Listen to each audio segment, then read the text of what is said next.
Il était 3h40 du matin lorsque Séraphin a été réveillé par une détonation. Je croyais que c'était ma bouteille de gaz qui avait explosé. C'est pour ça que je me suis avancé de ma chambre vers la cuisine. Et de la cuisine, j'ai aperçu la mer. Et de là, j'ai vu que c'était tout tombé en miettes, quoi. Cet ancien policier à la retraite habitait face à l'immeuble qui s'est effondré. Il était proche d'une des victimes. Paix à leur âme, parce que je les connaissais très bien, quoi. Dont le père était policier avec moi à Sanary. Et bon, ça m'a fait un choc.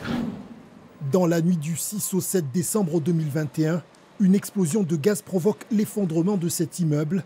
Une nonagénaire, un homme de 58 ans et un trentenaire, père de famille, trouvent la mort. Un an plus tard, la vie reprend sur le port de Sanary. À la demande des familles de victimes, aucune cérémonie n'est organisée. Il n'y a rien qui nous dit qu'il y a eu quelque chose ici il y a un an, jour pour jour, quoi. Pourtant, ce drame est toujours présent dans les esprits.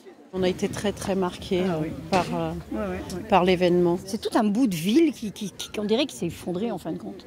Ce commerçant expose sur ce marché depuis 3 décennies. Il y a un an encore, se trouvait derrière lui la célèbre crêperie, le Galion. Ça a changé, c'est vrai. Mais bon, c'est bien qu'il y ait quelque chose qui revienne. C'est moins triste, on va dire, dans l'absolu. Aujourd'hui, les habitants s'habituent peu à peu à ce nouveau paysage. L'enquête ouverte pour homicide et blessures involontaires se poursuit.